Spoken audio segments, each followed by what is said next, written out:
सुबह 10 बजे से लेकर 11 बजे के बीच में उपस्थित हूँ आप सबके सामने। आज जिनकी कुंडली लेकर के आया हूँ इनका नाम अनुज है और ये कुंडली आई है रांची झारखंड से। शुरू करते हैं आज का कार्यक्रम। कहीं नहीं जाना है, बिल्कुल बन के रहिएगा। कार्यक्रम के आरंभ में आपको बताऊंगा मनुस्मृति की बात।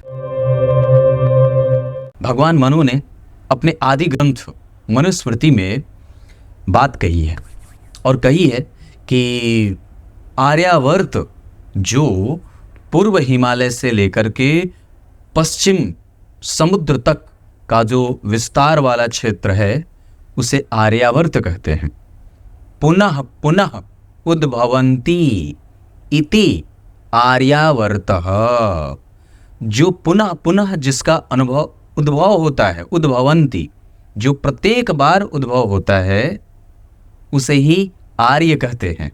और जहाँ ये रहते हैं उस भूमि, उस प्रदेश को आर्यावर्तक देश कहते हैं। क्लियर है? आइए विषय पे लेके आता हूं। ये कुंडली कन्या लग्न की बनी है और इनके प्रधान प्रश्न दो बड़े अच्छे, जिसमें से पहला इन्होंने पूछा है कि मैं व्ययशील बहुत हूं, मेरे इनकम का सबसे ज़्यादा पैसा कपड़ों और जूतों पे खर्च होता है। भगवान, आपको एक बड़ी अच्छी बात बताता हूं।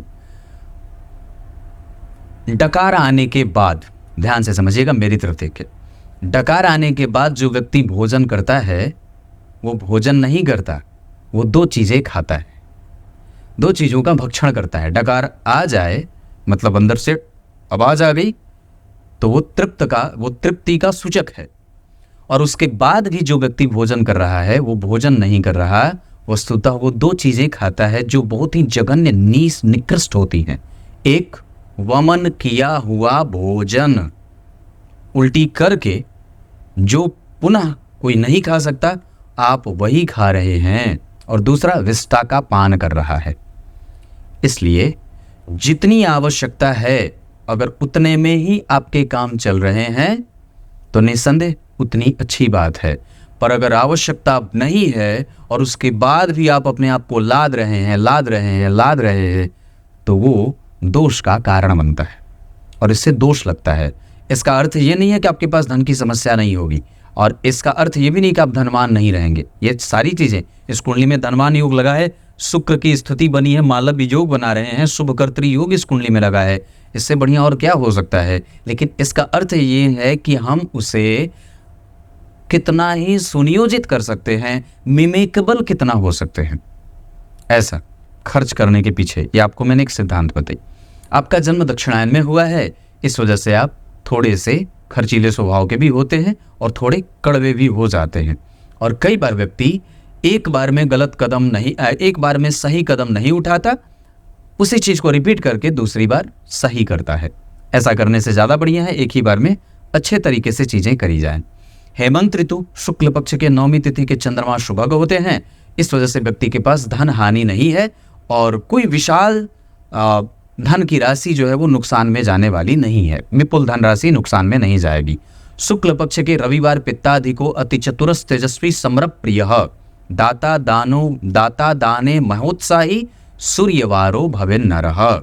जो व्यक्ति रविवार को जन्मा होता है वो दाता होता है, दानी होता है, गुण धर्म को पालन करने वाला, धर्मज्ञ, पिता के जैसे विचारों वाला, समाज का प्रतिपालक और पुष्ट शरीर वाला होता है।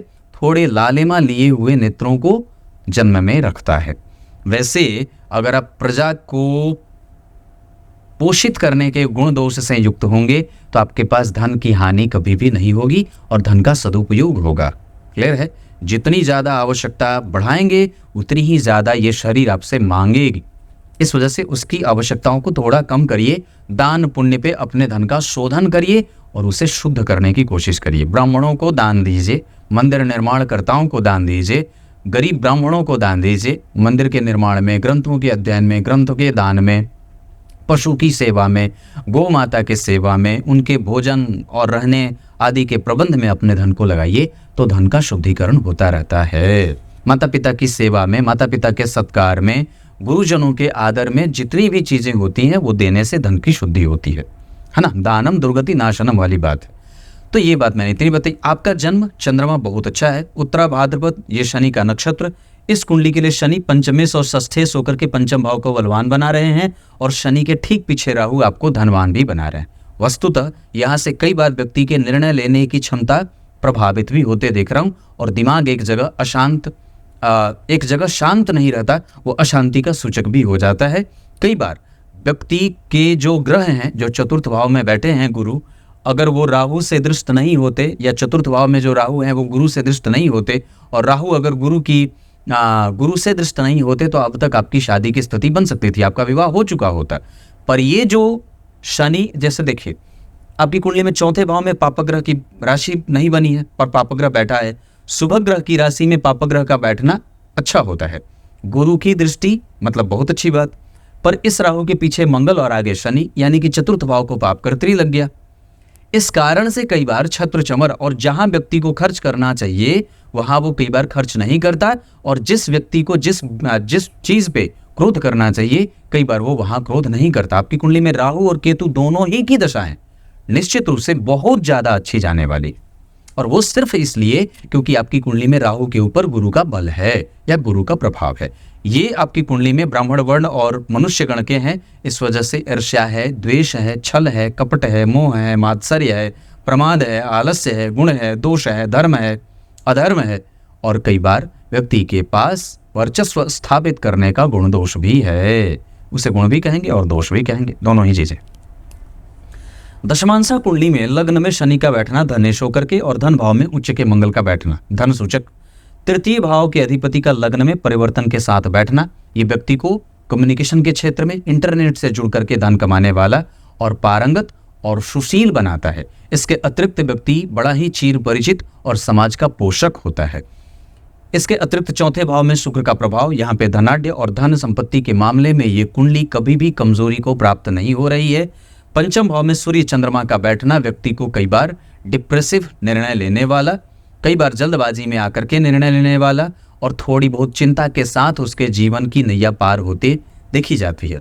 हालांकि पंचम भाव में चंद्रमा और सूर्य का बैठना व्यक्ति को यशोवान और पॉलिटिकल माइंडेड तो अवश्य ही बना देगा। व्यक्ति रिक्रिएटिव होता है, बिगड़ी हुई चीजों को वापस पुनर्प्राप्त कर लेता है, गई हाथ से चीजों को वापस प्राप्त करने वाला होता है। जहां सारे लोग आशा छोड़ देते हैं वहीं से व्यक्ति आशा जागृत करने वाला होता है। ये पंचम भाव की स्थिति। नवमांश कुंडली में नीच के शनि और गुरु का तुला में बैठना विवाह विलंब के योग। जन्म कुंडली में द्वितीय भाव में राहु शत्रुग्रही, इस भाव के अधिपति जन्म कुंडली में सूर्य शुक्र के संग बैठ करके आपके विवाह में विलंब के योग लगा रहे हैं और कई बार दाम्पत्य में आने के बाद भी कंफ्यूजन थोड़ा बहुत बना रहे। और यहाँ पे राहु केतु का प्रभाव कई बार व्यक्ति को ससुराल से थोड़े बहुत संबंधों में कमजोरी देने वाले भी होते हैं। दशम भाव में शनि नीच के बैठे हैं जिनका नीचभंग किसी भी तरीके से नहीं हुआ है और राहु के प्रभाव में आने से सूर्य का प्रभाव भी कमजोर होगा। हालांकि वो भाव जहां से बैठ करके बातचीत हो, पत्नी के साथ जो है वो विचारों का आदान प्रदान होता है, वो इस कुंडली में कमजोर है और कई बार दर्शन इतना ऊंचा होता है पत्नी का कि उसको समझना मुश्किल होता है। कई बार वो घमंडी या बहुत ज़्यादा अनुशासित या कई बार अपनी शर्तों पे जीने वाली भी हो जाती हैं। हालांकि वो कई बार उम्र में अंतर रखने वाली और एनर्जेटिक महिला होती है। क्लियर है? अब आप लोगों को मैं यहाँ बहुत अच्छी बात बताने वाला हूँ। जैसे इन्होंने एक बड़ा अच्छा प्रश्न पूछा है। इन्होंने प्रश्न पूछा है कि इष्ट देव मेरे कौन है। मैंने बहुत जगह अपनी कुंडली दिखाई पर मुझे अभी तक ये पता नहीं चला कि मेरे इष्ट देव कौन है। मैंने इस पे बहुत पहले जब मैं आरंभ में कार्यक्रम बनाया था तो इस पे कार्यक्रम बनाया था कि इष्ट देव की जांच कैसे की जाती है। वैसे इस कार्यक्रम के माध्यम से मैं आपको ये बात बता दूं कि जन्म कुंडली में इष्ट या किसी भी व्यक्ति के जीवन में इष्ट 3 तरीके से देखे जाते हैं। एक, जो आपके कुल देवता होते हैं वो आपके इष्ट होते हैं। आप उनकी आराधना करके अपने मनवांछित गुण धर्मों का पालन करके उनकी भक्ति प्राप्त कर सकते हैं और अपने हिसाब से उनसे वर प्राप्त कर सकते हैं। ये पहली बात है, जो आपके कुल देवता हैं। कहा तो शास्त्र में ये भी गया है कि जो प्रारंभिक देव हैं पंच महादेव, उनकी आराधना से भी ज़्यादा कई बार आसानी से अपनी बात हम अपने कुल देवता तक पहुंचा सकते हैं और वो प्रसन्न भी जल्दी होते हैं। देवता और पितरों के आराधना से युक्त होने के कारण, युक्त हो जाने के बाद मनुष्य जाति अपने संपूर्ण सुखों का प्राप्त करने वाली हो जाती है। इस जहान में सिर्फ दो लोगों की पूजा हो जाए, देवता और पितर, तो सारे लोग तृप्त और सारी प्रकृति खुशहाल हो जाती है। तो कहने का अर्थ है कि पहले नंबर पे जो इष्ट पहचानने की बात आती है वो आती है कि आपके कुल देवता कौन हैं। अगर उनकी जानकारी है तो आप उनकी आराधना कर सकते हैं और उनकी पूजा, नित्य प्रतिदिन की पूजा में उनके नाम से कम दीपक और जल दान तो अवश्य कर सकते हैं। ये पहली बात है।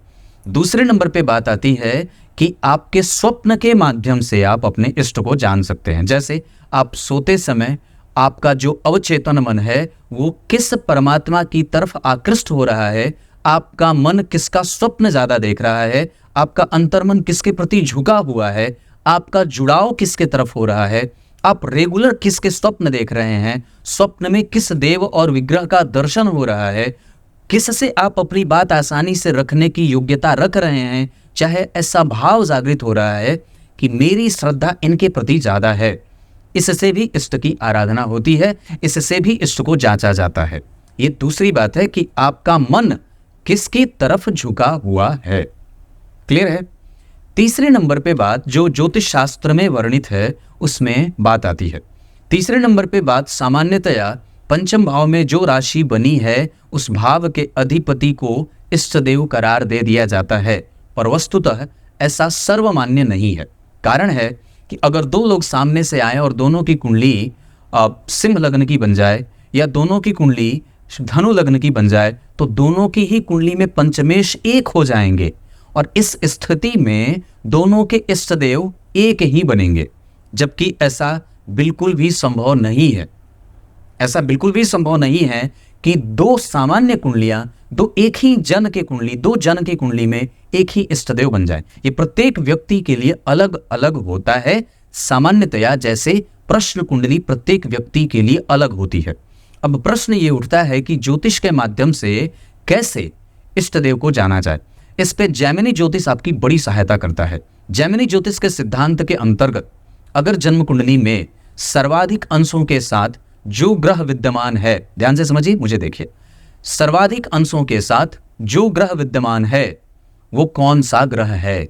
आपको सबसे पहले अपनी कुंडली में राहु और केतु को छोड़ करके जो ग्रह सर्वाधिक डिग्री के साथ बैठा है वो आपकी कुंडली का आत्मकारक ग्रह हुआ। क्लियर है।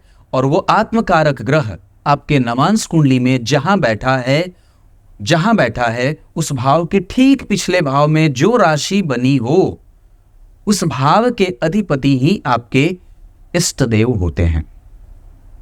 बात समझ में आ गई। मैंने क्या बात कही कि लग्न कुंडली में जो ग्रह सर्वाधिक अंशों के साथ डिग्री में विराजमान है, अंश कला में भी विकला में भी अगर वो विद्यमान है तो नवांश कुंडली में वो जिस राशि में बैठा है उस राशि के ठीक पिछले भाव में जो अंक लिखा हो, जो राशि बनी हो, उस भाव में जो राशि बनी हो उसी भाव के अधिपति या उस भाव में बैठे ग्रह तो नहीं पर उसी भाव के अधिपति उस आपकी कुंडली के इष्ट देव होते हैं। इष्ट देव की आराधना से आपको तत्काल ही वो परिणाम देखने और सुनने को मिल जाते हैं जो आपको सामान्यतया भटके हुए मन के द्वारा मिलता है। वैसे कहा जाता है आकाशात पतितम तोयम, बड़ा अच्छा श्लोक है, आकाशात पतितम तोयम यथा गच्छति सागरम। आकाश से गिरने वाले समुद्र में, ये आकाश से गिरने वाले जो जल हैं जिस तरीके से समुद्र में जाते हैं उसी तरीके से सर्वदेव नमस्कारम, सभी देवताओं को जो किया गया नमस्कार है वो नारायण की शरण में जाता है ना। सभी देवताओं को किया गया नमस्कार भगवान नारायण के शरण में ही जाता है। इस वजह से आप चाहे अपने इष्ट की कितनी भी आराधना करें, चाहे किसी भी देवता की आप आराधना कर रहे हैं, वो ठीक उसी तरीके से भगवान नारायण की शरण में जाता है जैसे आकाश से गिरने वाला जल समुद्र में जाता है। क्लियर है। इनकी कुंडली में लग्न के अधिपति बनते हैं बुध और राशि के अधिपति बनते हैं देवगुरु बृहस्पति। गुरु और बुध एक दूसरे में ऐसे ही संबंधों से आगे बढ़ते हैं जैसे गुरु और शिष्य का होता है। अब यहाँ पे एक बड़ी अच्छी बात घटेगी। यहाँ व्यक्ति परिवार का पूजक होता है, समाज का पोषक होता है, गुरुजनों का सत्कार करने वाला और धर्म का रक्षक होता है। वो किसी भी स्थिति में अपने धर्म से कभी भी कोई समझौता नहीं करता है और यही स्थिति उसको समाज में गंभीरता प्रदान करने वाली हो जाती है। लग्न से 3 घर आगे सूर्य, मंगल और बुध व्यक्ति को पराक्रमी, पराक्रम भाव से 3 घर आगे का भाव बलवान होने से व्यक्ति पराक्रम से यश पाने वाला, और पंचम भाव से 3 घर आगे शुभ ग्रह की राशि में शुभ ग्रह का बैठना व्यक्ति को संतान, धन, मान, उसका नियमित जीवन, प्रतिष्ठा, पद और मेहनत करके संपूर्ण चीजों को अपने बल से युक्त कर लेने वाला। जहां चंद्रमा बैठे हैं उस भाव से 6 घर आगे गुरु का बैठना व्यक्ति को अपने मन का और जिद में रहने वाला, किसी की बात न मानने वाला और धुरंधर प्रवृत्ति का बनाएगा। इस गुरु से 5 घर आगे राहु का बैठना गुरु के प्रभावों को कमजोर, इस राहु से 6 घर आगे शुक्र की राशि का बनना और उस शुक्र का अपनी राशि में बैठना इस कुंडली को धनवान, शुक्र से 5 घर आगे भाव के अधिपति शनि स्वग्रही और शनि जहां बैठे हैं उस भाव से केंद्र में 7 घर आगे, त्रिकोण में 5 घर आगे, त्रिकोण में 9 घर आगे किसी भी ग्रह का नहीं बैठना व्यक्ति के विवाह में विलंब का योग बनाएगा। नया सिद्धांत, ये बात समझने वाली है। इसी को समझना है कि ग्रहों के बीच का संबंध आपस में कैसा बन रहा है। गुरु से 3 घर आगे शुक्र और शुक्र से 4 घर आगे शनि, शनि से 5 घर आगे कोई ग्रह नहीं और पंचम भाव के अधिपति पंचम में पंचम भाव को बलवान बनाएंगे। जन्म कुंडली के चतुर्थ स्थान में राहु गुरु से दृष्ट, इस वजह से यहां पे व्यक्ति के जीवन में कई बार उतार चढ़ाव के योग बनेंगे। नवांश कुंडली में लग्नेश जो बनते हैं वो बुध कहां बैठ रहे हैं, जन्म कुंडली में वृश्चिक राशि में नीच के ग्रह के साथ। इस वजह से व्यक्ति को वो प्रेम, वो यश, वो कीर्ति, वो सम्मान, वो जो छलछलाहट वाला निश्चलता का प्रेम होता है वो कई बार कमजोर होता है। पत्नी चंचल मानसिकता की आती है, थोड़ी कठोर, थोड़ी ऐसे, उसे बहुत ज्यादा कमजोर तो नहीं कहूंगा पर निसंदेह उस भाव का अधिपति शनि होकर के नीच के बैठे हैं पर उसे देख रहे हैं तो दाम्पत्य कमजोर नहीं है क्योंकि केंद्र में गुरु बैठे हैं। कम से कम भाग्य भाव में ये जो स्थिति बनी है ना, इसे ही कमजोर कहते हैं। और कई बार पत्नी धनवान होने के साथ और धनवान होने के कारण वो भी खर्चीली और इगोइस्ट नेचर वाली आ जाती है, ऐसा संभव है। दशमांश कुंडली में लग्न के अधिपति गुरु और दशम भाव के अधिपति बुध, और गुरु और बुध एक दूसरे में सम संख्या की राशि में नहीं पर बुध सम संख्या की राशि में, गुरु विषम संख्या की राशि में। मेहनत करता हुआ व्यक्ति अपने प्रमाणों को सिद्ध करता है और उसको हर एक बात अपने बल पे सिद्ध करने की नौबत आती है, उसे हर एक चीज सिद्ध करनी पड़ती है। भाग्य भाव के अधिपति अपनी राशि में मालव्य योग घटित कर रहे हैं, लग्न को शुभ करते ही लगा है। सप्तम भाव के अधिपति गुरु जो है वो जन्म कुंडली में राहु से और सप्तम भाव में चंद्रमा एकादशवें भाव के अधिपति होकर के व्यक्ति को कई जगह से धन कमाने के लिए विवश करेंगे और व्यक्ति जितना ज्यादा हो सके अपने कर्म क्षेत्र का विस्तार करके सुहृद नेचर का, स्पष्ट बोलने वाला, प्रेम ढूंढने वाला, प्रेमी स्वभाव का और कुटिल नहीं होता है। इनकी कुंडली में नक्षत्र पे चर्चा करेंगे। सूर्य जन्म कुंडली में 29 डिग्री पे हैं और जो अवस्था वो बना करके बैठे हैं उसके आधार पर वो 25% का परिणाम दे रहे हैं और आधा दे रहे हैं। पहले तो परिणाम 25% दिया, उसमें भी आधा। और इस कुंडली के लिए वो 12वें भाव के अधिपति होकर के आपके पराक्रम भाव में बैठे हैं। मेहनती तो ये व्यक्ति खुद होगा और ये जिम चलाते हैं। तो तीसरे भाव की स्थिति देखिए, छठवें भाव की स्थिति देखिए, चंद्रमा की स्थिति देखिए, गुरु का प्रभाव देखिए। तो ये जो चीजें हो रही है वो व्यक्ति को इसी क्षेत्र से जुड़ करके धन संचित करने का मार्ग प्रशस्त कर रही हैं। सूर्य का प्रभाव आपकी कुंडली में मेहनत करवा करके धन देने की स्थिति में लेके जाएगा। और मैं एक बात कह दूं तो सूर्य और मंगल इस कुंडली में अच्छी दशाओं में जाने वाले होंगे, पक्की बात है। चाहे मंगल इस कुंडली के लिए बहुत अच्छे भाव के अधिपति भले ना होते हों पर फिर भी अपनी दशा में आपको आपके पराक्रम का परिणाम देंगे ही देंगे। इसके अतिरिक्त मैं आपको बता दूं तो इस कुंडली में चंद्रमा का बल अच्छा है, अवस्थागत वो बहुत अच्छे बैठे हैं, 100% का परिणाम कर भी रहे हैं। इस कुंडली के लाभेश होकर के जन्म कुंडली में सप्तम भाव में बैठ रहे हैं। शुभ ग्रह की राशि में शनि से दृष्ट होने से व्यक्ति कृपण स्वभाव का होता है, कई बार परिस्थितियां नहीं समझ पाता है, उद्वेगी हो जाता है और अपने जेब को न देखे बिना ही कई बार खर्च कर देता है।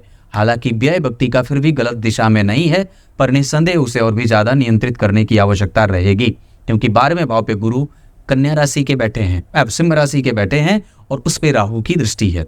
12वें भाव के अधिपति जहां बैठेंगे उसे प्रदूषित करेंगे। 8वें भाव के अधिपति जहां बैठेंगे उसे प्रदूषित करेंगे। और जन्म कुंडली में 10वें भाव के अधिपति लग्नेश जो हैं, इस कुंडली में लग्न के अधिपति बुध, 10वें के अधिपति बुध बन गए, 8वें भाव के अधिपति मंगल के संग बैठ गए और 12वें भाव के अधिपति के संग बैठ गए। इसका अर्थ है कि अब व्यक्ति को सिद्ध करना पड़ेगा कि आपके पास वो प्राबल्यता है, मेहनत करने की क्षमता है, आपके पास बुद्धि है। अब आपको बहुत ज्यादा रेगुलराइज होकर के मेहनत करनी होगी किसी भी काम को, तब जाकर के आपको आपका बल मिलेगा। विवाह कभी भी करना हो तो इस कुंडली के हिसाब से तुला राशि, मीन राशि और कर्क राशि, इसके अतिरिक्त आपकी कुंडली में मकर और वृषभ राशि वालों से भी आपकी शादी हो सकती है, विवाह में जा सकते हैं। कहा गया है वार्या त्रिवर्ग कर्णम शुभशील युक्ता। अच्छे समय पे, अच्छी दशा में और अच्छे लग्न में अगर विवाह हो तो निस्संदेह आपकी कुंडली में वो दशा भी अच्छी बीतती है और विवाह का काल भी अच्छा बीतता है। इस वजह से इस बात को याद रखने की बारी होगी।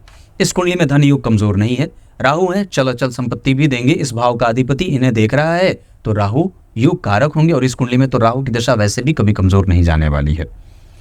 मंगल का प्रभाव ठीक है, 50% का परिणाम देंगे और निस्संदेह उनकी दशा आपके लिए अच्छी होगी। इन्होंने मेहनत करना आपको सिखाया है और दरअसल मंगल जिम जाना, मजबूती से अपना काम करना, इच्छा शक्ति से युक्त होकर के काम करना, पराक्रमी, हठी और अपने मन मर्जी का होना, ये सब आपकी कुंडली में सूर्य और मंगल के कारण हो रहा है। एक्चुअली लग्न के साथ, लग्नेश के साथ सूर्य और मंगल जैसे दो पापक ग्रह या एक पापक और एक क्रूर ग्रह के बैठने से व्यक्ति कई बार हठ करने वाला, जिद करने वाला, अपने हिसाब से काम करने वाला, दुश्मन को पोषित करने वाला, दुश्मन बनाने वाला, दुश्मनों से घिरा रहने वाला, लेकिन कुछ भी नुकसान नहीं झेलने वाला होता है। क्लियर है? चंद्रमा की स्थिति आपकी कुंडली में जिस नक्षत्र में वो बैठे हैं उसके आधार पर आपकी कुंडली में उनका बल निश्चित रूप से आपको मिल रहा है, क्योंकि उस नक्षत्र का अधिपति उसे देख रहा है। शनि और चंद्रमा का जो नक्षत्र परिवर्तन होगा वो आपको कई बार रोग से युक्त रखेगा और पलट करके आपको अच्छी आयु भी देने वाला है। ये धनवान बनाएंगे और आपको गंभीर भी बना रहे हैं। आपको लोग गंभीरता से लेंगे और निस्संदेह आपकी बात लोगों के द्वारा सुनी भी जाएगी। ये कुंडली इंटरनेट से जुड़ करके कोई भी काम कर सकती है। इंटरनेट का तीसरा भाव होता है, प्रसार का वो भाव होता है। राहु बढ़िया बैठे हैं, गुरु से दृष्ट हैं, चंद्रमा लग्न को देख रहा है, सूर्य से चंद्रमा 5 घर आगे बैठे हैं, शुक्र का प्रभाव जन्म कुंडली में मालव्य योग और शनि से दृष्ट हो रहा है, पंचम भाव बलवान हो रहा है, निस्संदेह कुंडली आगे बढ़ेगी। मंगल का प्रभाव आपकी कुंडली में आपको क्रिएटिव बनाएगा, बुध के नक्षत्र में बैठे हैं। गुरु का प्रभाव आपकी कुंडली में निश्चित रूप से आपको अनुभवी और कुशाग्र बुद्धि का बनाने के साथ साथ धर्माधिकारी, धर्म को जानने वाला और कई बार न्याय परक दिशाओं में काम करने वाला होता है। अपने काम से काम रखने की स्थिति में आपको जाना चाहिए। बहुत ज्यादा किसी के साथ मतलब मत रखिए। आपकी कुंडली में आपका व्यय गलत जगह पे नहीं है, पर फिर भी अपने आप को और भी ज्यादा संतुलित बनाने के लिए कम से कम मांसाहार का त्याग और किसी भी तरीके से अपने जीवन में गीता जी का अध्ययन और राम रक्षा स्तोत्र का पाठ, विष्णु सहस्त्र नाम का श्रवण करना और शिव जी के मंदिर में साष्टांग प्रणाम करना, शिव जी को कपूर और जल मिला करके अर्पित करना। कपूर और जल मिला करके अर्पित करिए, उसको ऐसे पीस लीजिए और उसमें जल मिला करके भगवान को अर्पित करिए। इससे आपकी कुंडली में चंद्रमा के ऊपर शनि के प्रभावों से आपका प्रभाव मजबूत बना रहेगा। इस कुंडली में बुध का प्रभाव ठीक होगा और निस्संदेह वो कमजोर नहीं है। आपके पास तकनीक को समझने की शक्ति और अद्भुत क्षमता है। गुरु का प्रभाव आपकी कुंडली में अनुभवी बना रहा है और धर्म को जानने वाला बना रहा है। शुक्र का प्रभाव आपकी कुंडली में आपको खर्चीला बना रहा है और आपने पूछा भी था प्रश्न कि आप खर्चीले हैं, पर उसे कम करिए, धन को सही दिशा में लेके जाइए, नहीं तो बुद्धि आने वाली संततियों की खराब होगी। राहु और केतु आपकी कुंडली में कभी भी कमजोर परिणाम में नहीं है। अब इस कुंडली को मैं और भी ज्यादा विस्तार दूंगा। नवमांश कुंडली में लग्न के अधिपति का पंचम में नीच का होना, पर लग्न से केंद्र में गुरु का होना और प्रायः शनि का नीच भंग तो नहीं है, गुरु तुला के बैठे, इस वजह से घर में कई बार कलह होता है और पत्नी आप ही के टक्कर की हो जाती है, आपको टक्कर देने वाली हो जाती है। मैं इसे कमजोर तो नहीं कहूंगा, पर निस्संदेह कम्युनिकेशन गैप मत करिएगा। पंचम भाव के अधिपति जन्म कुंडली में मंगल जाकर के बैठे हैं कहाँ? 6वें भाव में। 6वें भाव के अधिपति चतुर्थ में। ये योग जो होता है वो व्यक्ति के दाम्पत्य को कई बार ऐसे क्षेत्र से जोड़ देता है, मतलब उनका विवाह जो ऊंचे दार्शनिकता अलग, उनका दृष्टिकोण अलग, और कई बार इस पे क्लैश होता है। या कई बार ससुराल से व्यक्ति धनवान तो होता है, पर उसके साथ साथ उसके पास अनुभवों का सागर भी होता है, इस वजह से आपको कई बार उनकी बात माननी भी पड़ती है। विवाह की दिशा इस कुंडली के लिए पूर्व बहुत अच्छी रहे और इस कुंडली में नक्षत्र के आधार पे आर्द्रा, उत्तरा भाद्रपद, उत्तराषाढ़ा, उत्तरा फाल्गुनी और इसके साथ साथ रेवती और रोहिणी। इसके साथ साथ आपकी कुंडली में अश्विनी और पुष्य भी बहुत अच्छा रहे। ये नक्षत्र में आपको कोई भी काम करना बहुत ज़्यादा लाभदायक होगा। इस कुंडली के लिए बुधवार और शुक्रवार का दिन बहुत अच्छा रहे। इस कुंडली के लिए दिशा उत्तर दिशा बहुत अच्छी रहे। इस कुंडली के हिसाब से पराक्रम भाव बहुत अच्छा बना हुआ है, आपको मेहनती बना रहा है, पर आपका दिमाग अस्त व्यस्त है और कई बार अटक जाता है तो वहां से निकलने का नाम नहीं लेता है। ये इतनी सारी चीजें। इस कुंडली में करियर को अनएस्टेब्लिशमेंट कभी कभी मिल सकती है, वैसे पराक्रम के बल पे आप उसे सिद्ध करेंगे। यहाँ भी मंगल उच्च के हैं और जन्म कुंडली में धनेश लग्न में आ रहे हैं। यहाँ भी धन भाव ठीक बना है। यहाँ पे धन भाव के अधिपति जन्म कुंडली में भाग्य भाव में शुक्र के संग, उच्च के शुक्र के संग उनका प्रभाव कई बार विस्तार हो रहा है। हालांकि कई बार उसे आपको समझने की नौबत आएगी कि मैंने धन को गलत जगह पे खर्च किया था, इस वजह से अभी उसे समझने की आवश्यकता है। अभी आपका व्यय 2026 के अक्टूबर तक होगा, उसके बाद आप अनुभव से युक्त होंगे और निस्संदेह तब तक आपके पास चल अचल संपत्ति भी काफ़ी इकट्ठी हो जाएगी। 26 से 29 तक आपके पास बहुत ज़्यादा ज्ञान भी बढ़ेगा और आपका अनुभव भी बढ़ेगा। शुक्र की दशा में शनि 2029 से 32 में आएंगे, जिस समय आपकी कुंडली में एक अच्छा विस्तार वहाँ भी देखने को मिलेगा। इस कुंडली में थोड़े बहुत कमजोरीपन के साथ बुध दशाओं में रहेंगे। इस कुंडली में सूर्य, चंद्रमा और मंगल की दशा को छोड़ करके बाकी जितने भी ग्रह हैं, मतलब सूर्य, चंद्रमा और मंगल को छोड़ करके बुध, गुरु, शुक्र, शनि, ये चारों ग्रह आपकी कुंडली में मेहनत भी करवाएंगे और मशक्कत भी करवाएंगे और धन भी देंगे और मानसिक शांति भी देंगे। पर सबसे ज्यादा जो अच्छी दशा रहेगी वो सूर्य, चंद्रमा और मंगल की रहेगी, जिसमें सूर्य और मंगल का बहुत ज्यादा बढ़िया रहेगा। क्लियर है? कुछ भी काम करना हो, शुक्र की दशा और चंद्रमा की दशा कुछ भी अच्छा रहे। विवाह करने के लिए मैंने बात बताई। इसके अतिरिक्त आपकी कुंडली में अगर परेशान करने वाली जो दशाएं होंगी, उसमें सूर्य में मंगल, सूर्य में शनि, सूर्य में मंगल का अंतिम और मंगल में सूर्य, मंगल में गुरु, मंगल में मंगल, मंगल में शनि, ये सब आपकी कुंडली में कमजोरी वाले दशाओं में गिने जाएंगे। अच्छी दशा रहेगी बुध में शुक्र, बुध में चंद्रमा, बुध में शनि का आरंभ, बुध में गुरु का आरंभ, और आपकी कुंडली को बहुत ज्यादा परेशान नहीं होना है। ये बात 100% शुद्ध है। तब तक के लिए बहुत बहुत नमस्कार।